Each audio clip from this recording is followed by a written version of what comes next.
ರಾವ್ಗೆ 15 ದಿನ ನ್ಯಾಯಾಂಗ ಬಂಧನ ವಿಧಿಸಲಾಗಿದೆ.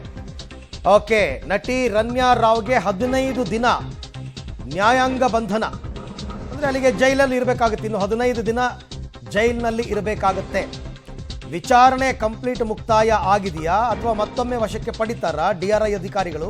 ತನಿಖಾಧಿಕಾರಿಗಳು ಕೋರ್ಟ್ಗೆ ಏನಾದರೂ ಮನವಿ ಮಾಡ್ಕೊಂಡಿದ್ದಾರಾ ಅಂತಕ್ಕಂಥದ್ದು ನೋಡಬೇಕು. ಸದ್ಯಕ್ಕೆ ಬರ್ತಿರೋ ಮಾಹಿತಿ ಪ್ರಕಾರ ರನ್ಯಾ ರಾವ್ಗೆ 15 ದಿನ ನ್ಯಾಯಾಂಗ ಬಂಧನಕ್ಕೆ ಒಪ್ಪಿಸಲಾಗಿದೆ. 15 ದಿನ ಪರಪ್ಪನ ಅಗ್ರಹಾರಕ್ಕೆ ಹೋಗಬೇಕಾಗತ್ತೆ ನಟಿ ರನ್ಯಾ ರಾವ್. ಈ ಬಗ್ಗೆ ಮತ್ತಷ್ಟು ಮಾಹಿತಿ ನನ್ನ ಕೊಲೀಗ್ ನಾಗೇಶ್ ಅವರಿಂದ ಪಡ್ಕೊಳ್ಳೋಣ. ನಾಗೇಶ್, ಈಗ ಮುಂದಿನ 15 ದಿನ ನ್ಯಾಯಾಂಗ ಬಂಧನ ಅಂತಂದರೆ ತನಿಖಾಧಿಕಾರಿಗಳು ಮತ್ತೆ ಆಕೆಯನ್ನು ವಶಕ್ಕೆ ಪಡಿತಕ್ಕಂಥ ಸಾಧ್ಯತೆ ಇದೆಯಾ ಇಲ್ವಾ?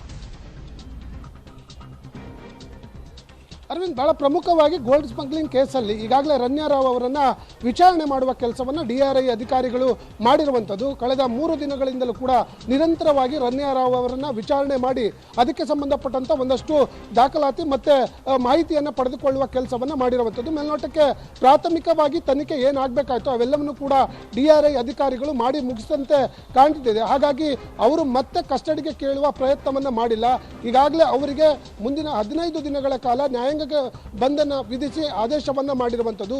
ಈ ಒಂದು ಪ್ರಕರಣದಲ್ಲಿ ಮತ್ತೆ ತನಿಖೆಗೆ ಅವಶ್ಯಕತೆ ಇದ್ರೆ ಆರೋಪಿ ರನ್ಯಾ ರಾವ್ ಅವರನ್ನ ಮತ್ತೆ ಕಸ್ಟಡಿಗೆ ಪಡೆದುಕೊಳ್ಳುವ ಸಾಧ್ಯತೆಯೂ ಕೂಡ ಇರುತ್ತೆ. ಆದರೆ ಈಗ ಪ್ರಾಥಮಿಕ ತನಿಖೆ ಬಹುತೇಕ ಮುಕ್ತವಾಗಿರುವಂತಹ ಕಾರಣಕ್ಕಾಗಿ ಅವರಿಗೆ ಮತ್ತೆ ರನ್ಯಾ ಅವರನ್ನ DRI ಅಧಿಕಾರಿಗಳು ಕಸ್ಟಡಿಗೆ ಕೇಳಲಿಕ್ಕೆ ಮುಂದಾಗಿಲ್ಲ ಅನ್ನುವಂಥ ಮಾಹಿತಿಗಳು ಈಗ ಸದ್ಯಕ್ಕೆ ಇರುವಂಥದ್ದು. ಆದರೆ ಈ ಒಂದು ತನಿಖೆಯ ಭಾಗವಾಗಿ ಪ್ರಾಥಮಿಕವಾಗಿ ಎಲ್ಲ ತನಿಖೆಯನ್ನು ಮುಗಿಸಿರುವಂಥ ಅಧಿಕಾರಿಗಳು ಆರೋಪಿ ರನ್ಯಾ ರಾವ್ ಅವರನ್ನು ಮತ್ತೆ ಕಸ್ಟಡಿಗೆ ಕೇಳದ ಕಾರಣ 15 ದಿನಗಳ ಕಾಲ ನ್ಯಾಯಾಂಗನ ಬಂಧನಕ್ಕೆ ನೀಡಿ ಆದೇಶವನ್ನ ಮಾಡಿರುವಂಥದ್ದು.